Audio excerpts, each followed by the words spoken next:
Hi, and welcome to Source Seers. I'm Love. And I'm Tylen. We're two Los Angeles-based witches who were brought together by fate with one mission. To translate wisdom from Source and provide spiritual knowledge for the collective. We're here to explore psychic stories, pop culture predictions, trauma healing, ancient knowledge, astrology, tarot, and so much more. Source Seers is here to shine the spotlight on how the mystical realms are interwoven into the very fabric of our everyday lives. Yeah! Hi, everyone. We were recording and then the audio was not recording, so we restarted. Okay, so we are talking about Aubrey Marcus today. He is, I guess, well known in the spiritual community, but new to me. Yes, if you're like in the spiritual community on TikTok, we've just been seeing like a lot of people posting videos about his most recent podcast episode. And so we decided to like look him up and see what he's about. Tylen watched the most recent podcast episode to get like some deep context because she's a one line in human design. And so she's down to do all the research and I'm not. So he is a famous or well-known spiritual lifestyle kind of like person, mentor. He has a podcast. He has his own podcast like production company. He has a best-selling book. He got famous from being on the Joe Rogan Experience, which talking about like plant medicine. So he has a lot of red flags that we wanted to talk about, and I know a lot of people are talking about the like polyamory stuff that he is actually talking about, but as spiritual practitioners, we wanted to kind of address like the spiritual pieces that he was referencing, because he used them to like give himself like permission to do this, and introduce this concept to his partner or partners at this point, without really like getting their input. Yeah, there's definitely a lot to unpack. Yeah. Like you said, I had never heard of this man before, but he was popping up all over my TikTok with this, and my initial reaction was, oh, like, are they talking about a throuple dynamic here? Because it's one man and two women, but looking more into it, the women aren't actually together. Like, they're not bi. No, it's not like everyone in a fun relationship. It's like, I have this relationship and I have this relationship and they're separate. And the wife also has another relationship with the man outside of their dynamic too. Which is why it's so... Which is polyamory. Yeah, it's. I was going to say it's so harmful that they were calling it radical monogamy, when it's not a form of monogamy. Yeah. That is a very dangerous and harmful thing. And I think that's why, you know, we as witches who work with archetypal energy, we work with the frequency of Saturn to understand the boundaries, the limitations, the constrictions, the structure of a dynamic, because that brings in a lot of reward when you have that container, that sacred container. And so calling something what it's not is extremely dangerous. And I think there's nothing wrong with polyamory, right? Like, I'm actually happy that more of these conversations are being brought into the collective, but it is important to do it in a way that is in integrity. Yeah. I think there's a lot of misconceptions, like the guy that was talking about the polyamory, that if you've seen those TikTok clips that people are like cutting from the podcast, like he mentions that polyamory is like floating in and out with like different random partners, and that can be one way to be polyamorous, but it is not the only way. Just like there's no one way to be in a monogamous relationship. There's people who don't have, you know, sexual relations. There's people who have like a sugar daddy situation. There's people who get married. There's people who don't want to get married. Like, there's all different types of monogamy. And so there's all different types of polyamory. And I think that I don't know, maybe he just has like some weird stigma around it. And that's why he wanted to call it something else. Or he just wanted to like create something new to like give himself permission to do this thing. It's not new. This has been done since well, I mean, like the radical monogamy term is like he's like introducing this new concept, so that gives him authority to like speak on it however he wants and to define it however he wants, because he's claiming it came from like a psychic, like higher level being, aka Isis. He claims in the podcast that Isis like channeled through him and told him to do this, which doesn't seem like the goddess Isis at all. It was definitely raising concern for me, especially the way that he described how it occurred, where he heard the message and he said something like his heart felt like it sunk to his stomach. Yeah. And he had this quality of fuck, you know, and like feeling a resistance to that message, which for me as a listener felt like that was coming not from a deity or another energy, but from his egoic consciousness. Yeah. Because true intuitive guidance, true intuitive wisdom will never make your soul feel that way. Like your stomach, your heart is sinking into your stomach. Yeah. And is causing all of this fear and anxiety. Intuition does not speak to us that way. And that is why it is absolutely crucial to have discernment. And I'm not sure if the overuse of the plant medicine, and maybe that's something else that we can discuss within this, because there's a lot to unpack there, is distorting the actual true message. Because if that's something he wants to do and that's coming from his own truth and sovereignty, fuck yeah, go for it, right? Like, live your life to its fullest, but don't claim that it's from a deity or a goddess or a higher power, and then speak about your intuition in that way, because I just feel like that's harmful as someone in a position of a spiritual authority, in a position of a spiritual guide, for the collective to discuss intuition in that way. Yeah, I think that like that was a big red flag when I saw him claiming that he was speaking to Isis or channeling Isis, and then he said she didn't reveal herself or say who she was. I just like had a sense of knowing of who she was. And while that is a psychic ability called claircognizance, to just know things, when working with deities, we have to really make sure that we're vetting our sources, because there are trickster energies or deities even that will come in and claim to be one thing, and then they're like, you know, something else for some other agenda or something like that, you know, like it's very interesting. I've seen it actually as a psychic and a professional. Like I channel, I do this work for a living. I'm full-time. I've done this for years. And I've seen even in my own stuff, like energies try and come in a client's reading, and I have to use my discernment to be like, what is this?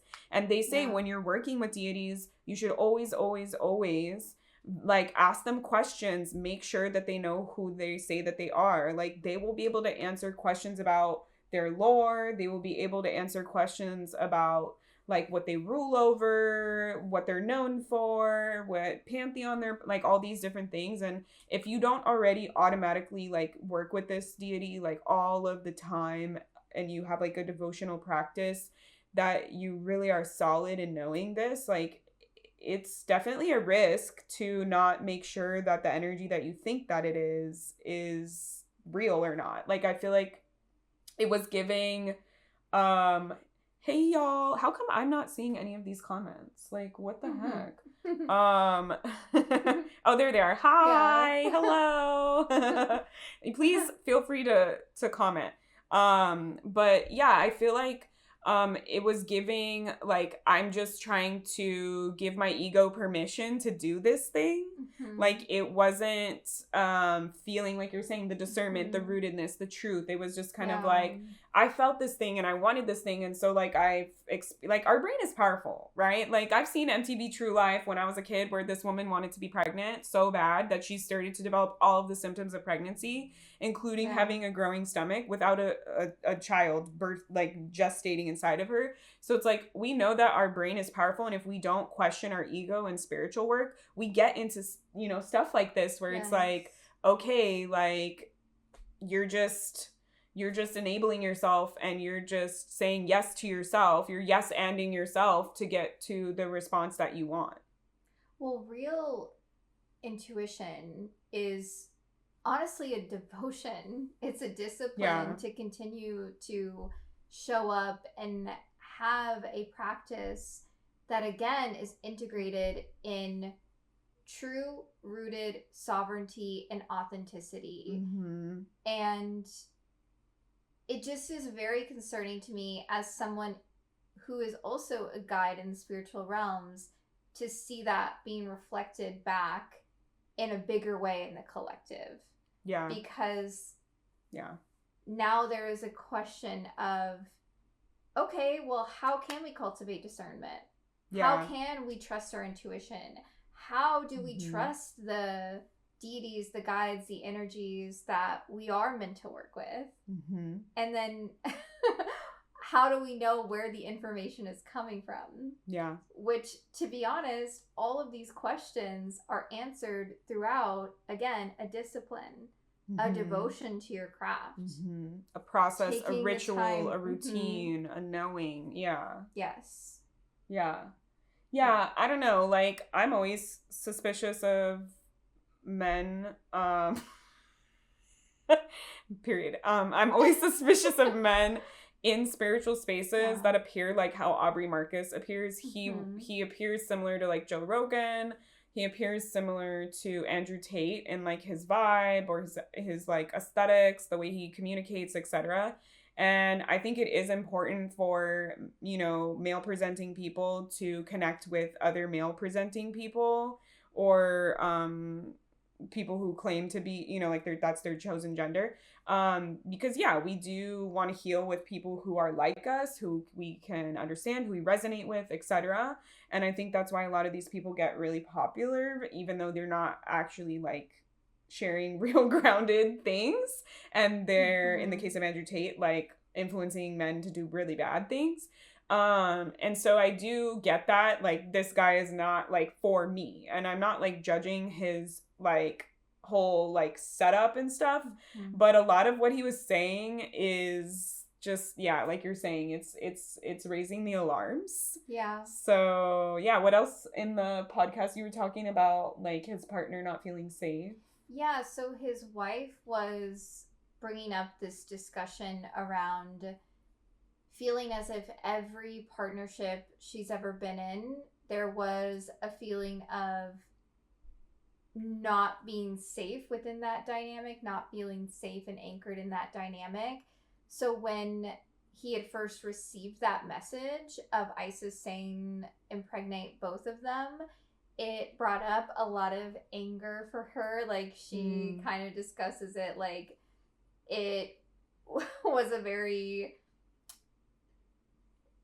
experience for her that, like, brought a lot of, like, the tears and the rage. And I think that is definitely something to unpack, because if we are entering into, whether it is a monogamous relationship, a radical monogamous relationship, a polyamorous relationship, it is important to cultivate the safety, which is why I was bringing in that archetypal energy of Saturn to set the aligned and true container for whatever that dynamic is actually meant to be, so that all parties involved know exactly what is occurring and what is happening. And I feel like when I was listening to her, it felt like she was in a shock state. Like, her nervous system was rattled.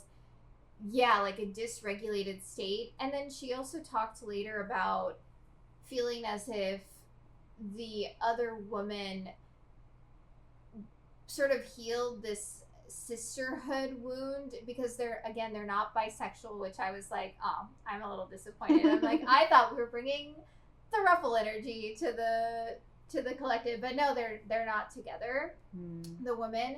So she was talking about how their connection brought a healing of the sisterhood wounding. So the way she was describing it is like, you know, the competition with other women, especially if they're both going to have his baby, like there was a feeling of her relearning that, oh, it's actually safe to have that connection to sisterhood and the support there, which I feel like, to be honest, it felt very forced. It almost felt like, because he wants it so bad. Yeah, for sure. As the wife, she wants to show up and support. Yeah. But it was also interesting hearing her talk about her other dynamic, because she's also in a relationship with another man. And, you know, pretty much, I mean, a lot of times people experience polyamory, want to go into polyamory so that they can have different outlets for maybe different interests, right? Like the way she was discussing it is Aubrey and the other woman, Alana, have a connection with poetry, right? And she was saying like, oh, I'll never be able to understand Rumi. Like you could quote me so many things about Rumi and I won't be able to get it. Versus like the connection she has with her other partner, where they're so in tune with music. And that's something that I guess Aubrey will never be able to understand. Something I found really weird, though, Aubrey was like, oh, would you be okay with your wife, with your person, with your partner, essentially like fucking another person? And then he said something like, the most I'm okay with is doggy style. But then the way... like only one position is allowed? Like, that's why I was like, this sounds really weird. Because that's so specific. Wait, he's like, I only want to imagine my wife with another man if they're doing it that way. What the? I thought that was so weird, because I was like, okay, you're essentially saying that you're okay with her having another partner, but you're not okay with a deeper intimacy, even though the way that she's talking about it is they do have a deeper intimacy. It kind of felt like delusional on his part. Yeah. I mean, I think that's why I feel like his resistance to calling it polyamory, even though he's already in a polyamorous relationship, is weird. Kind of weird. And I feel like that is kind of like showing where all of this is coming from, where it's like it's less about actually having polyamory and more about him fulfilling whatever this thing is that he wants to do, like from his ego. Like he has this vision or desire or want to have multiple children by multiple women. And he wants it to be like, you know, 2 relationships going on at the same time. And I feel like, yeah, like how you're saying, the wife is trying to be a supportive partner. Like, okay, if you want this and you've introduced this topic, I'm going to try and get on board with it. I'm going to try and be okay with it. And that's why, you know, above all else, in any relationship, like both of the people have to be consensually okay with this, and give consent to be okay with this. And I feel like that's kind of where that was lacking, was like, it's what his rules are and what he wants. And then the other people like involved are trying to like find their okayness with it, to find their path through that they can get on board with. And that's not a solid space to like start from, you know, like especially if your goal is to have like a permanent child. Like you have a child, you are now linked together permanently for the rest of your life in some way, shape, or form. And so like that's a big decision not to be taken lightly, to just say like, oh, I just really want to see this happen. It's just kind of weird. Like I wonder what the point of them making a whole podcast episode about it was, if they already have a polyamorous relationship. Like if his wife is already in another relationship with someone, then like what's this about? Also, to your point of like the polyamory, like how like you're with this person for this thing and you're with this person for this thing. I've seen that like in college. I took a psychology of sex and gender class, and we got to interview polyamorous couples together. Like in front of the whole class, they like volunteered to share their lifestyles, and there's various different types of polyamorous relationships, and one of them was a married couple with a long-term live-in boyfriend, so it was a throuple, but I guess not really a throuple, but like the two men were separate, and then they just both like worked with the woman, and it was similar like that. Like she was like, oh, I have things that I do with this guy, and I have things that I do with this guy, and that's kind of like the vibe. I also just want to play devil's advocate here. Your partner doesn't need to be all of the things for you. Like, that's codependency. That's unhealthy to expect your partner to do all the things for you and to get all of the things for you. And I think that polyamory can be one outlet for that. Like, if that's something you really crave, or you're just like, you're into polyamory.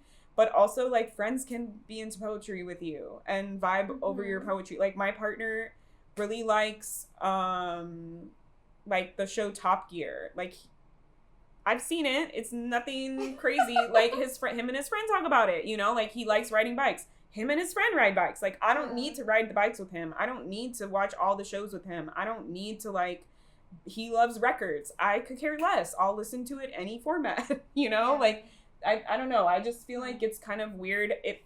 I feel like it gets weird when it feels isolating, where it's like, oh, I can't, like, connect with my partner because, like, we don't have shared interests or something like that. And, like, I'm stuck here. Like, I don't have an outlet for this. Yeah. And it feels like he's, like, looking for the outlet just through other people. I don't know. I also feel like what you said about the codependency piece feels like that is a through line for just the way that Aubrey is operating with Philana, his wife. Like, there is some level of that codependency happening because she just wants the feeling that I was receiving watching her. It made my stomach hurt a little bit. Like, I just felt a little like yeah, because it's not her idea. She's just trying to, like, find her way in it. Yeah, and then also attempting to create the feeling of safety with another man. Yeah. So that she has that support there. So it just feels like there is that through line of the codependency wanting to make it work for what he wants. Mm-hmm. But you're right. Like, not everyone is meant to be everything for you. Yeah. Like, and that's not why we love people. Like, that's not where like the root. There's some couples that have like zero shit in common and they totally vibe. Yeah. Like, they're like, I don't need you to be these things. I have my thing to do. I like my alone time. I like my thing away from you. Exactly. Yeah. I'm curious your thoughts on, like, the psychedelic stuff. Because I have a lot of thoughts about this. Yeah. Well, I think that just brings up a conversation around how are we interacting with plant medicine, again, in a way that is healthy, that is integrated. Yeah. And the way they describe it in the podcast is Aubrey and Philana do a ceremony for Alana, their new partner. And when we're working with substances, they quite literally alter our state of consciousness. Yeah, like, that for is sure. What they're meant to do. And so it did feel like that ceremony was it sounded like the catalyst for what is now their dynamic.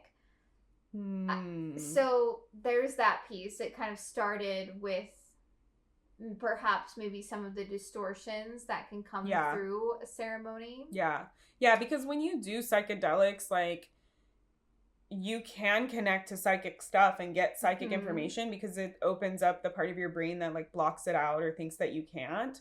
But also, we are deeply connecting with ourselves and our truth and what we want. And that, like, all being mangled together in, like, a hallucination or something can be sometimes a little bit difficult to parse out and understand if you, which is what I think you're getting to. Yeah. If you don't have like a ritual or a routine or a grounded practitioner or an intention is really the most important thing, right? Like, not just like the psychedelics that the spiritual community like has kind of the new age spiritual community has co-opted is like really revolutionary when ancient cultures have been using these for like millennia.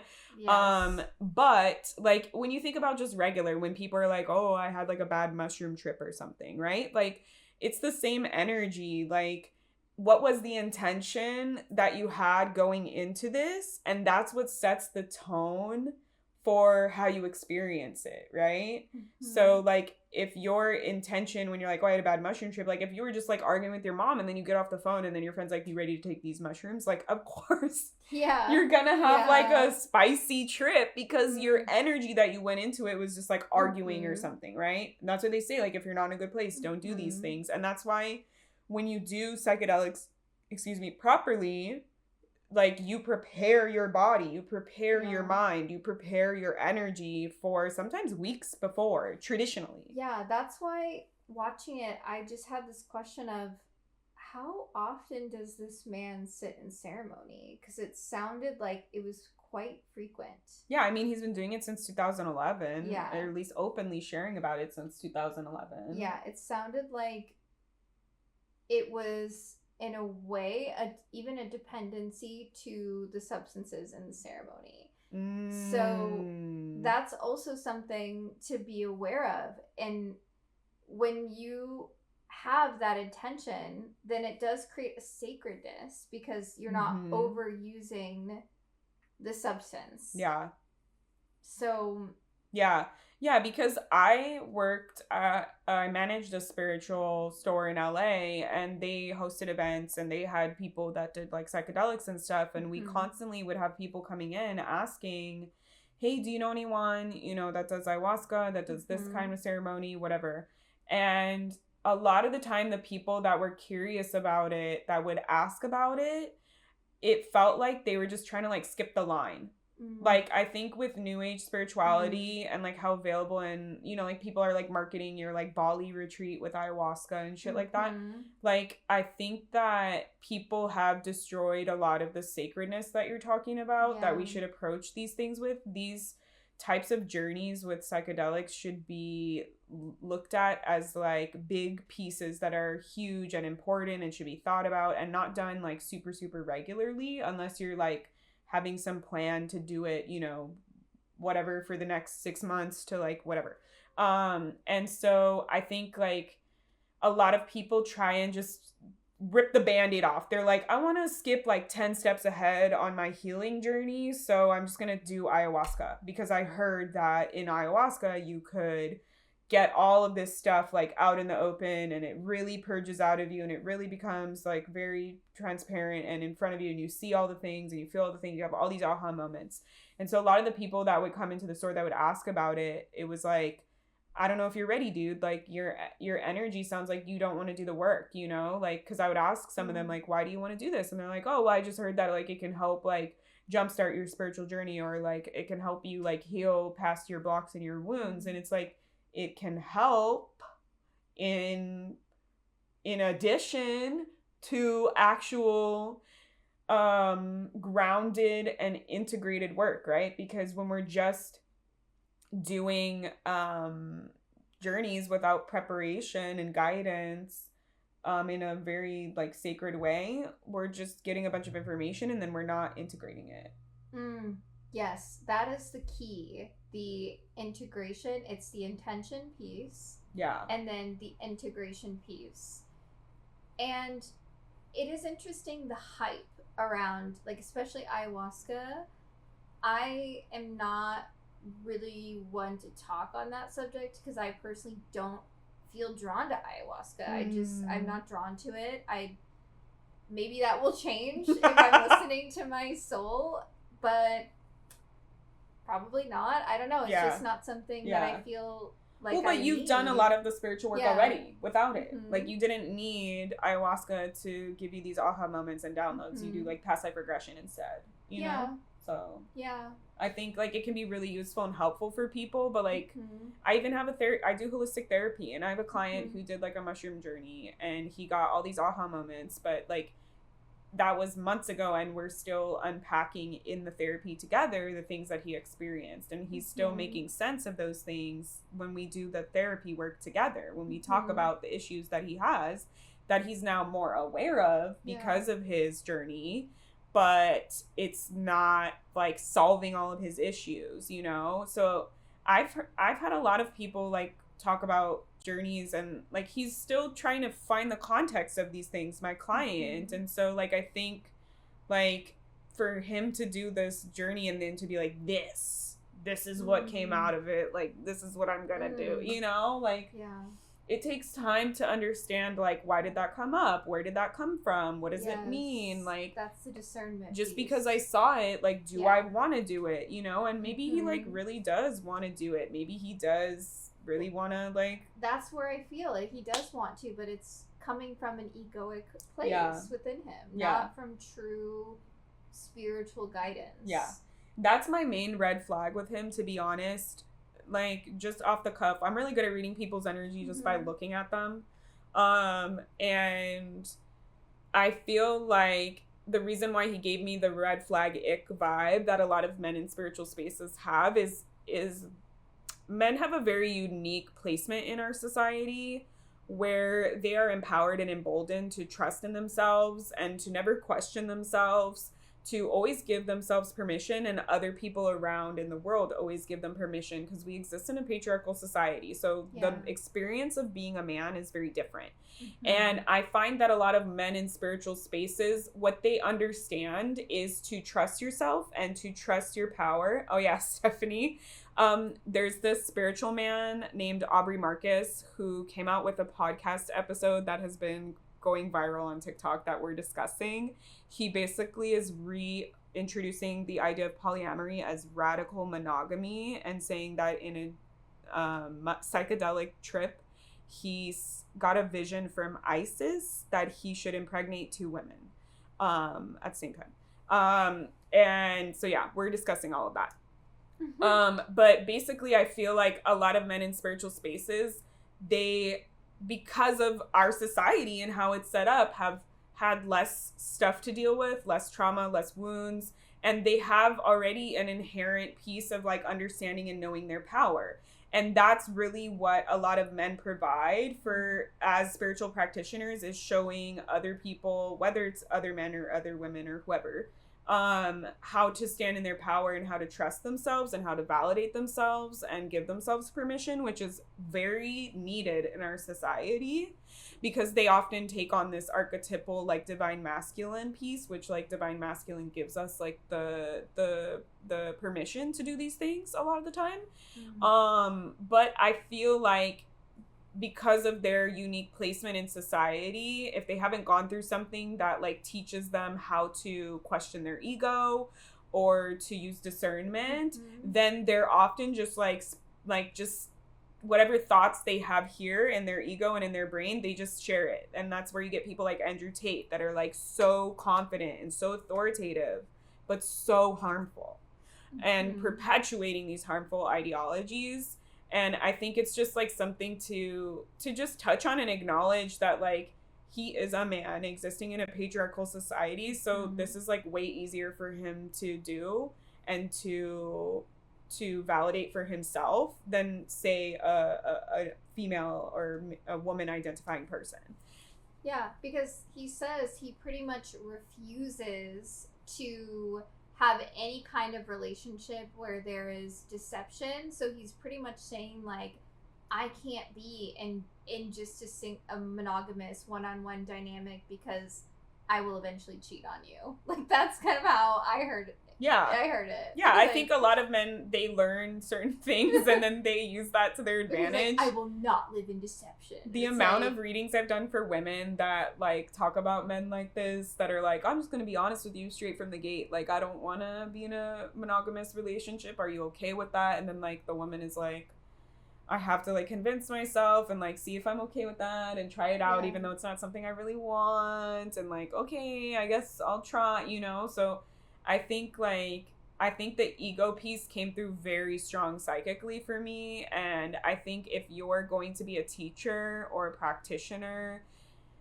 being able to question your ego is very needed. And again, a lot of men in our patriarchal society never learn that skill because the patriarchy just enables men. They yes and they let them do whatever it is that they want, and they never, like, you know, like any experience, like think about if you're dating a man, like what is the most common thing that we see? It's like you decide you're not into this man. What happens? You lie.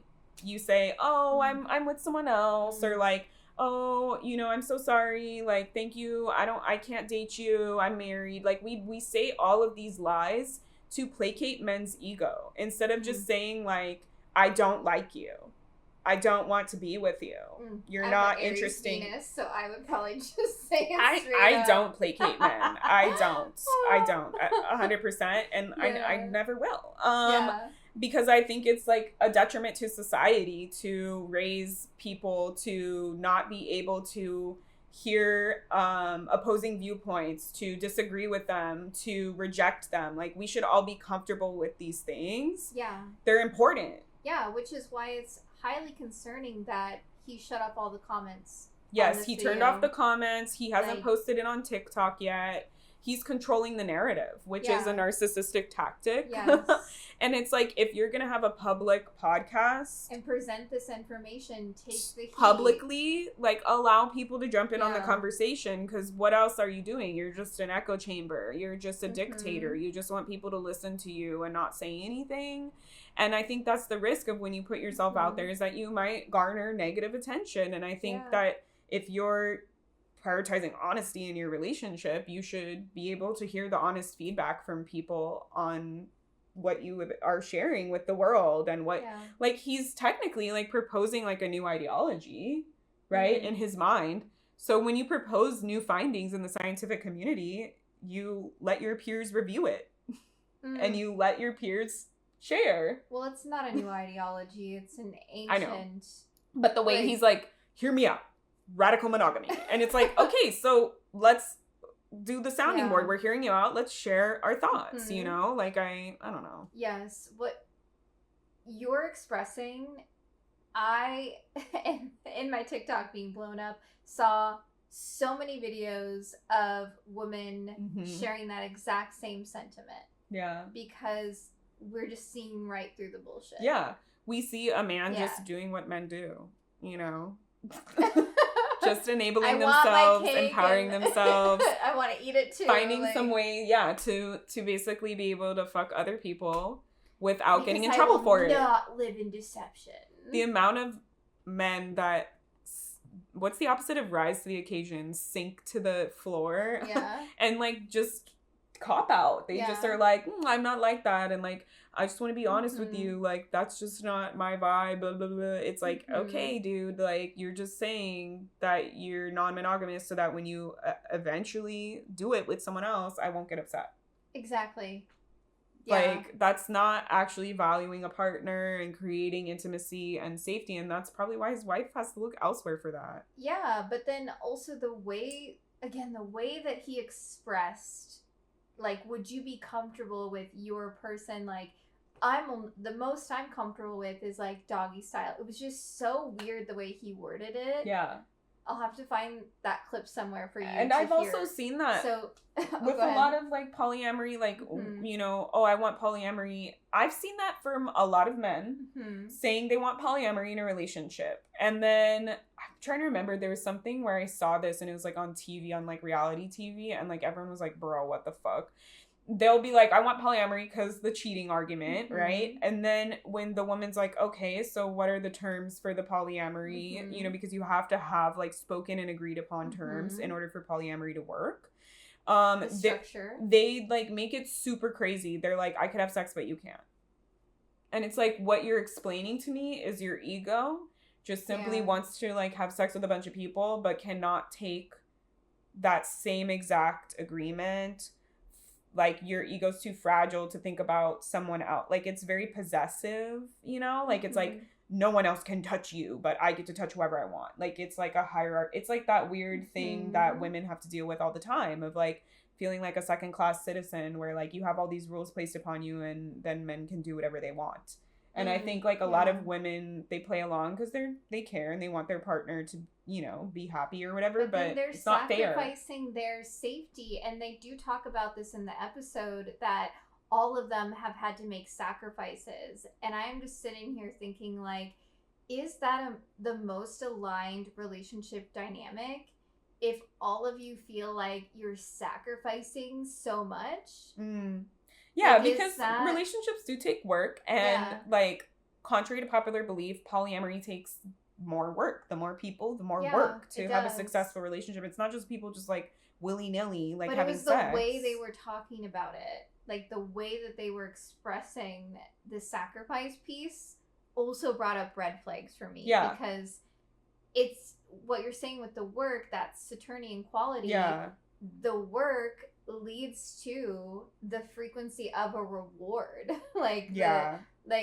And they were all saying that they're all experiencing the reward in that dynamic, but it just felt to me like it was raising some concerns around, again, someone as a spiritual leader creating this conversation.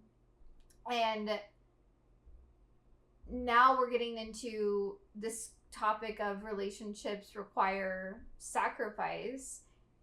It's like, how much of that sacrifice is in true alignment with like all of their souls and the path of their souls versus like what are they forcing? Yeah. Because that's how it felt listening. Like, it felt like there was a lot of force and pressure, especially from his part. Yeah. Well, that's also a societal norm in relationship dynamics. The woman has been taught to sacrifice over and over and over again. Like, lots of women settle. Lots of women, you know, the bar is just so low for men that like women are like, well, at least he doesn't beat the shit out of me. And it's like, that's the bar? That he doesn't beat you? Like, that's what makes him a good man? Like, that's just basic human compassion and decency. Like, that's not partnership, you know? And so I think that a lot of like women are taught, like, you know, there's like a whole stigma, like, if a man pays attention to you and has interest in you, a lot of women will just date that man. Just make him happy. And they never even question, like, do I actually like this man? Or am I just doing this because a man is showing me attention? Like, my aunt, I asked her, like, why'd you marry my uncle? And she was like, he was the only man that paid attention to me and gave me the time of day.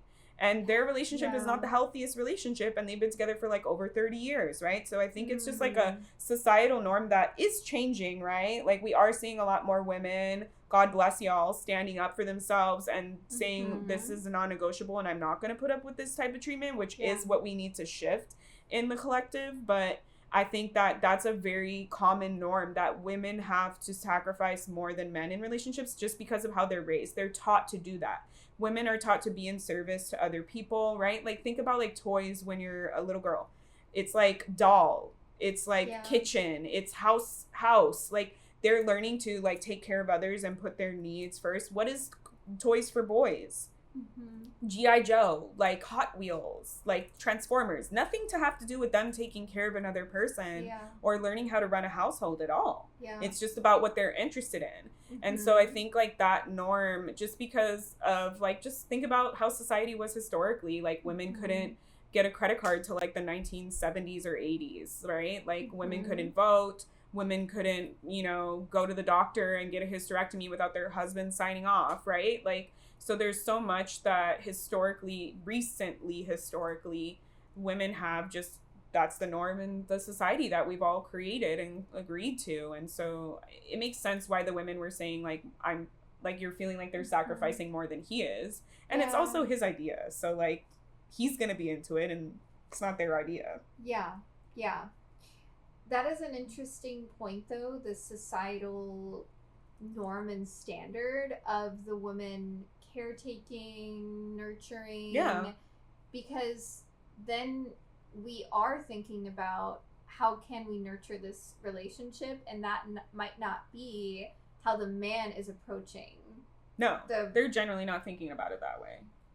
Yeah, because it's very obvious that it is him getting his needs met. Yeah. And it's almost like she's like, oh, like, well, now I can heal the sisterhood wound. And she also was talking about, his wife was talking about how it's doing this relationship dynamic is a deeper path from God, like her soul path. And it just felt like she was trying to convince herself. Yeah, she's probably trying to find, like, reason to buy in. Mm-hmm.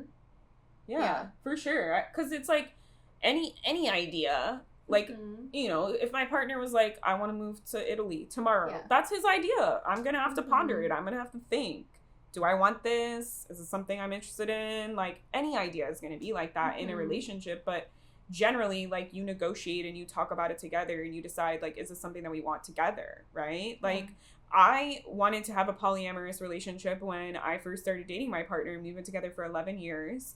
And he was like, what episode on Source? We're currently recording this episode on Source Seers, but this Aubrey Marcus guy, Stephanie, he has, it's Aubrey Marcus's podcast. So if you look him up, it's the most recent episode that's like, it says polyamory in the title. There's so many TikToks. There's a lot of TikToks, type in Aubrey Marcus controversy, you'll see so many TikToks, and a lot of them are spiritual women, you know? Yeah, it's like, mostly women being like, what the F is this? Yeah.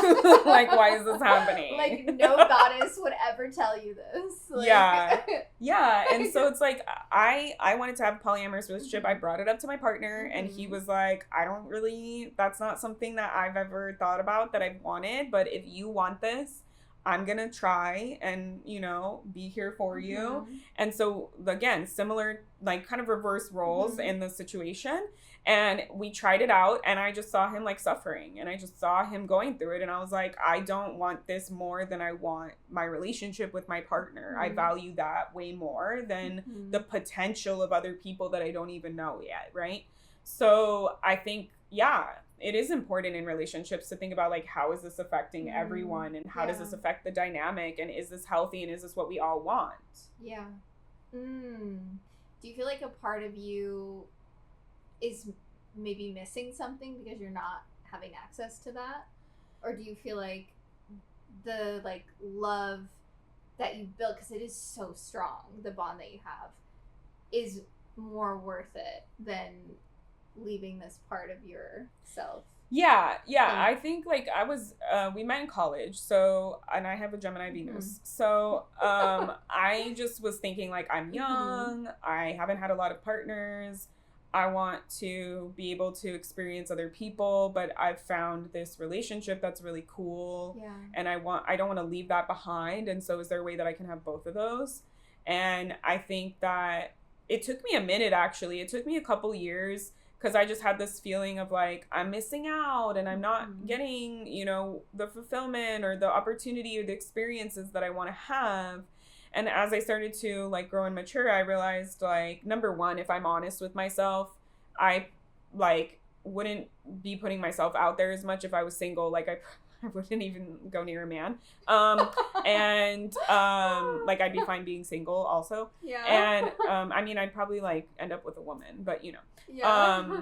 I am pansexual, for those listening. And I also realized, like, those experiences that I wanted to have, I could just have them with my partner. Like, I could try different types of sex and things with my partner. Like, he was open to that, you know, for the most part. Yeah. So, like, I don't feel like something is missing, because let me tell you, when we interviewed those people in my college course about polyamory, that shit sounded exhausting as fuck. Yeah. They had to schedule this and schedule, like, that woman that had the live-in boyfriend and the husband that lived in the same home with her in separate bedrooms. Like, they had a schedule on their refrigerator about, like, what night she would sleep in whose bed and what day each person got her for. Like, I'm barely, like, remembering to brush my teeth. Like, it is a lot. It's a lot. Yes. Healthy communication. Yeah. And, like, we were both, my partner and I were still just learning how to communicate with each other. So, like, to add some other people into that, I don't know. It didn't feel right because he wasn't into it. you know, like it just felt wrong because it was like, it felt like I was like cheating on him, you know, because I knew that it wasn't something where he was like, I'm not gonna go out and date other people. He was like, I'm fine with just you, but I don't want to, like, you can date other people, but I'm not going to. So it's like, that's one-sided, you know. Yes, like it didn't feel equal, it didn't feel fair.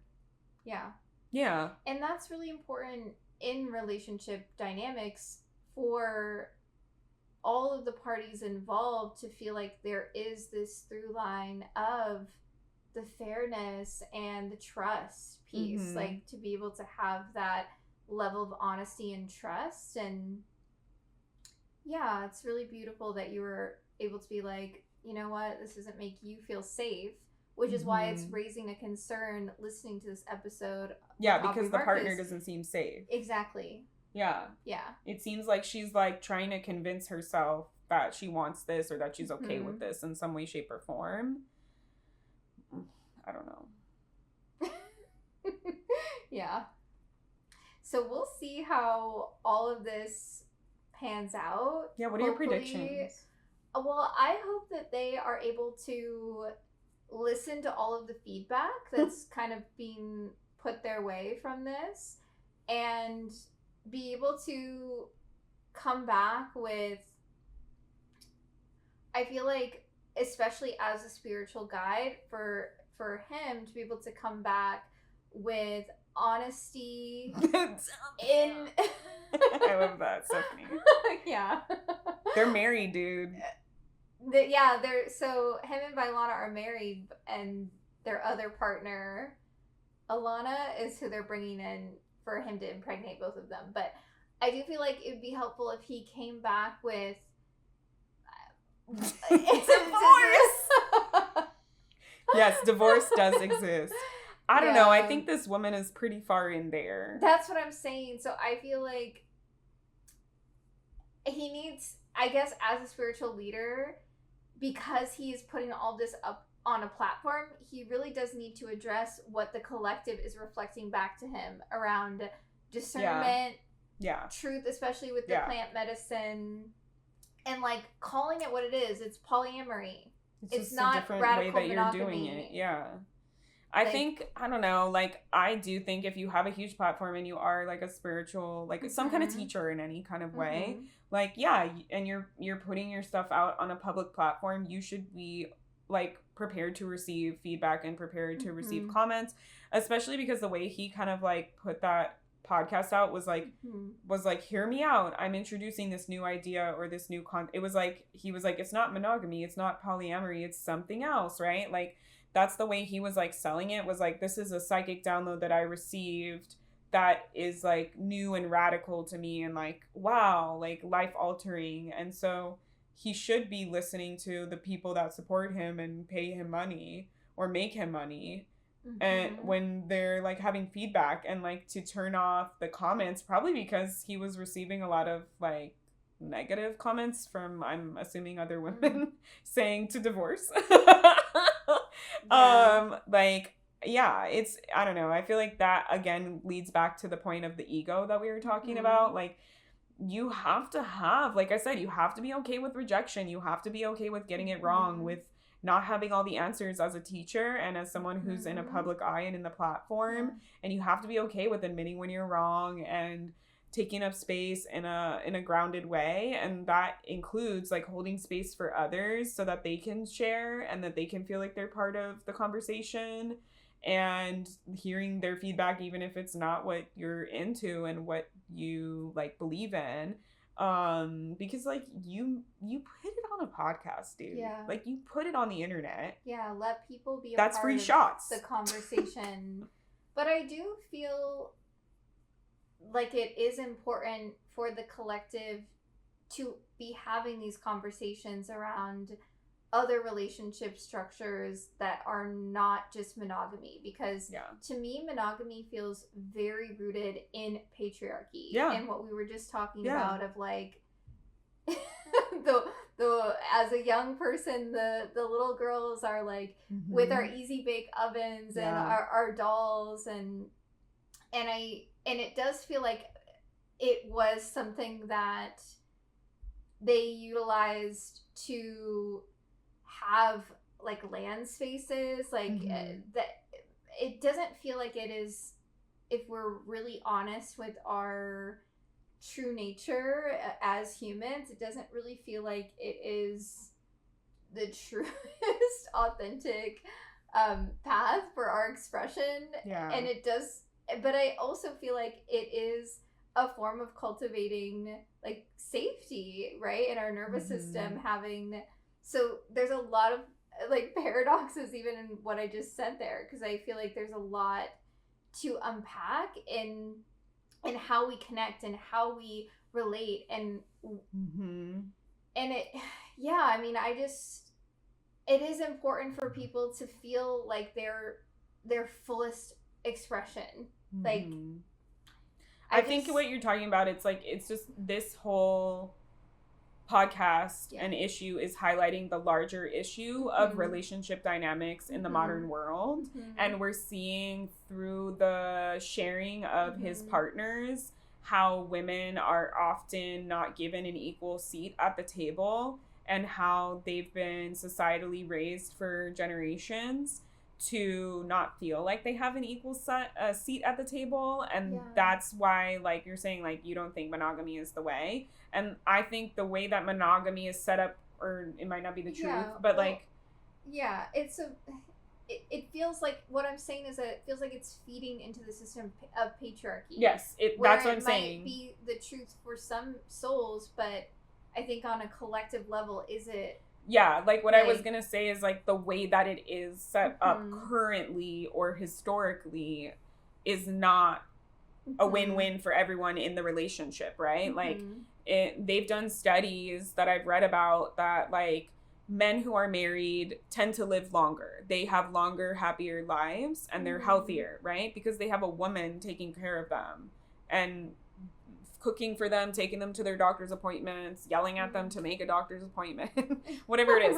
And then on the flip side, women who are in long-term like marriages have higher levels of depression and anxiety and suicide and health problems. So it's like, even if you look at it just from like a scientific medical standpoint, a current standard heterosexual monogamous relationship is benefiting for the man and not benefiting for the woman, right? Yeah, they've done studies, exactly, Stephanie, that single women tend to be happier and live longer because they have less stress in their life. And I wonder what that stress is from. And this is why it's important to be able to question our egos, which our society doesn't really raise men to do. And that's why they get upset, like, when these conversations are brought up, because they're not practiced at receiving information that is negative, quote unquote, or bad, quote unquote, or isn't what they want to hear. Right. So I think that's what we're seeing in this is like really that larger conversation of the way that heteronormative monogamous relationships are set up historically and now do not benefit. What I just described from a medical scientific standpoint is a parasitic relationship where the host doesn't benefit and the host gets drained, and the parasitic organism benefits and takes all of the resources from the host. That's literally like, and those things exist in the world, right? Like that's a part of nature, but they that's not the part I want to be a part of. In our society, like it's this magical fairy tale, like have your big day, your white dress, your wedding cake. But you get to have your one day where you're a princess, and then after that, you're Cinderella. The clock strikes midnight and you are back into a pumpkin. Oh. I think like, that's why all these women are speaking out, because they're seeing this and they're like, no. And even if that's not his intention or not his case or whatever, it's triggering this in people because of, like you said, the societal norms that people are seeing. And they're like, wait, I don't like how this looks or sounds or feels at all. Like all these women are getting icky, weird feelings in their body and vibes in regards to this podcast and the statements and sentiments that they're sharing. So yeah, I feel like, when you're in a relationship, it's sometimes hard to notice those signs, because we can just, our brain is designed to accept things and to get normalized and used to them, because we aren't designed to live in the extremes. So that's why people are like, why'd you stay with your abuser for so long? And it's like, you normalize it as a way to survive. It's a survival mechanism. Because if you woke up every day and you were like psychologically traumatized, and you were like consciously like, oh my God, this is trauma, like it would be too much. It would be too much on your nervous system.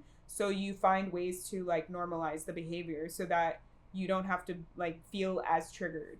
But that's what I'm saying about monogamy being this like normalized thing in our society, when it really was rooted in patriarchal energy. Yeah, for sure. It definitely is. Yeah. So I do feel like it's good that the collective is having this conversation about how can we have other types of unorthodox, which they really shouldn't even be described as unorthodox because it's just human nature, but just different styles of relating. Yeah. But the question is, do all parties involved feel anchored in safety? Yeah. Everyone has to be consenting, has to be okay with it, has to feel good. Like it doesn't work. Like in my example, it didn't work because both parties were not into it. Yeah. You know? Yeah. And so I do think that it's like something, it's touching on this larger issue, right? Like if you just look at the history of like how women have been societally, like you don't have a job, you don't have, they make a woman dependent on a man, they tie her freedom, her identity, her body to ownership, right? That's why we have like marriages, and that's why divorces were demonized, because it keeps you there. It's literally like locking you and chaining you there and saying like if you're unhappy you can't leave, instead of just being honest, like I'm not happy, like let's all prioritize our happiness, this is not working out. Yeah, but honesty from a place again of like true authenticity, not like, oh, I just don't want to live in deception, because I just feel like that's again operating from an egoic form of honesty. Did he share like in the psychedelic journey like what he saw and what he experienced? Like did he ask like, are you sure, or like how do I do this, or like anything like that? He said that it made his heart feel like it dropped to his stomach, and he just felt like fuck, and like didn't really know what to do, and it sounded like it created a lot of anxiety for him in his body. Sure. And then he decided that he wanted to do that after feeling all the anxiety? That's what I'm saying. Like your intuition will never give you messages in that form. That's just not the way that like real intuition operates. Yes, sometimes our intuition will ask us to do things that might scare us, right? Like the fear might be there, but there's a big difference between the feeling of your heart sinking to your stomach versus like your heart starting to beat of like, oh yes, I feel the heart pull towards this thing, even though there is a level of maybe fear that is present, but that fear is there for your soul's journey and this higher evolution of your soul.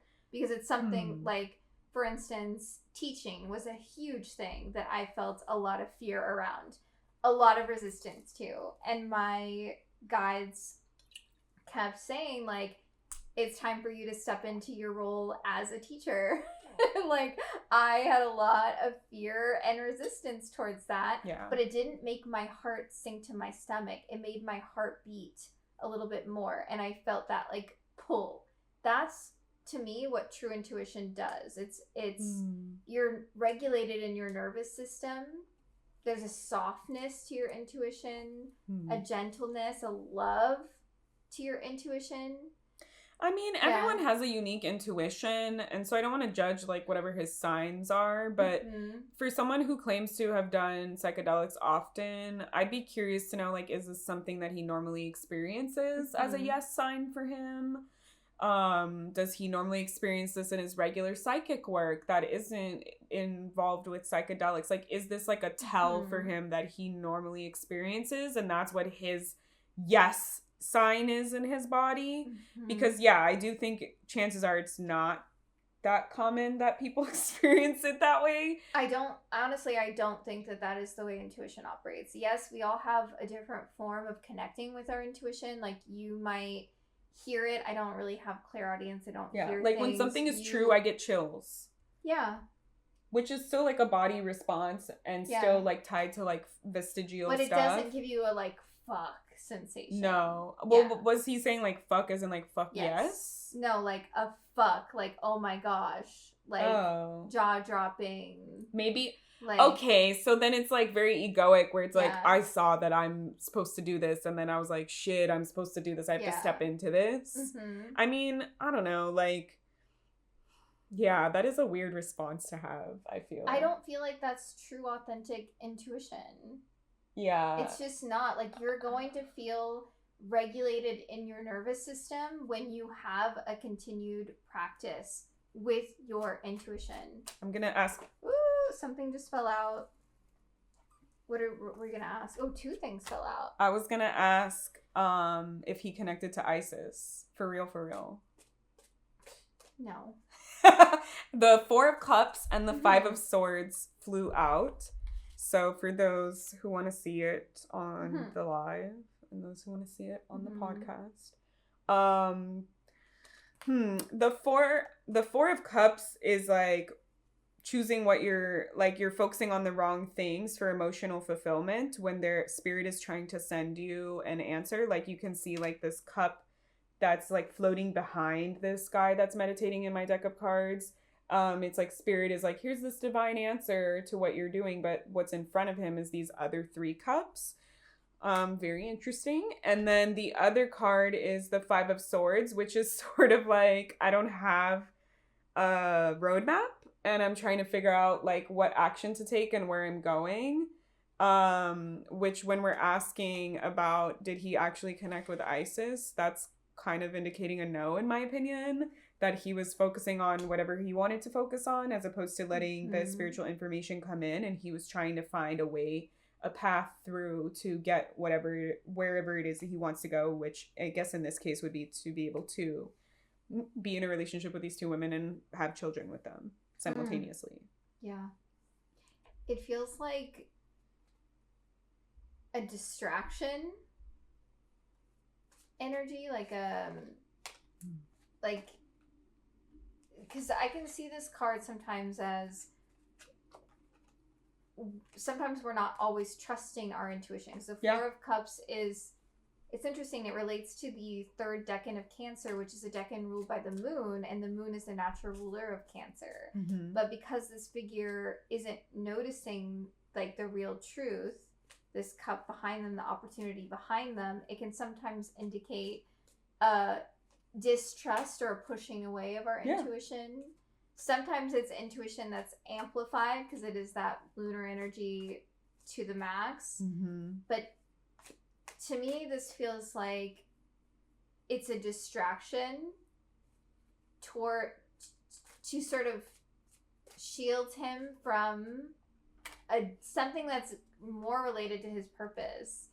Like, I asked if his wife is actually happy with this, and I got the Artist reversed and the Ace of Cups reversed. She's not happy. The Suit of Cups is your emotions. Well, you could hear it in her voice. She starts to cry on the podcast. And well, crying doesn't mean you're unhappy. Well, necessarily. You can hear it in her voice. Like, she's like, I'm sad that this is happening, and like, I'm having to talk about this and accept this because I'm married to this man.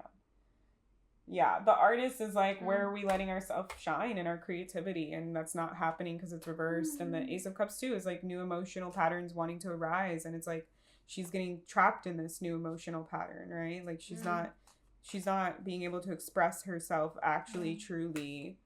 Yeah, I'm curious, like, let's see, is he rooted and grounded in his psychic practice? The 10 of Cups reversed. Honestly, it's exactly what we were talking about. Yeah. He is enabling himself. He is giving himself permission to have his emotional fulfillment that he wants. He isn't listening and doing the steps. And I feel like when people are very successful, we automatically assume that they are, right? Especially because the stuff he writes about. People will give their trust to a spiritual leader, which is why it was Discernment. very concerning. Yeah, seeing that. Yeah, like there's number one, he's a man, and we're raised in our society to give authority to men. And then he is a New York Times bestseller, so that already makes him seem more credible as a source. But again, anyone can write a book saying anything that they want, and if they have a big enough platform, they can be a New York Times bestseller. If they have enough money and they buy their book enough times, they can be a bestseller. Yeah, it's definitely not like, it sucks that he has a really big platform and he is, I mean, I guess he was sort of being honest and inviting, you know, the wife and having the conversation on air and being like transparent about it, like how he said he likes honesty, but I wonder if he listens for the honesty in his partner. You know, like how you're saying, when I heard what she was saying, I don't know if that's how she felt and if she was into it. Like, is he listening for that too? Right? Because honesty is a two-way street. Yeah. And if you're asking for honesty from your partner, like you should, number one, his partner should be able to express her honest truth, and he should be asking for her honesty, you know, in this. Yeah. And that's where it felt concerning.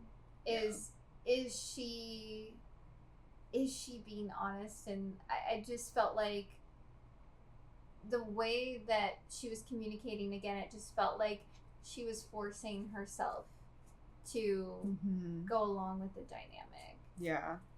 And very unfortunate. Very common for women. Yeah. Lots of women stay together for the kids.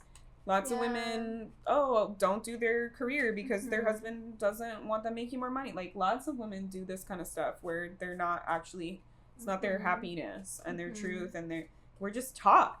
We're just taught you have to sacrifice your needs for everyone else. I think she said she's never been like in a monogamous relationship. She's never felt like a man has just chosen her and her alone. Yeah, and then for her husband to say, I want someone else, is, I don't know, like, I feel like, sounds like he's not listening or prioritizing his wife's feelings in this matter, which one could argue on paper, in healthy communication, you're supposed to listen to yourself and prioritize yourself and your needs, and you're supposed to communicate that, and then the other person does that as well.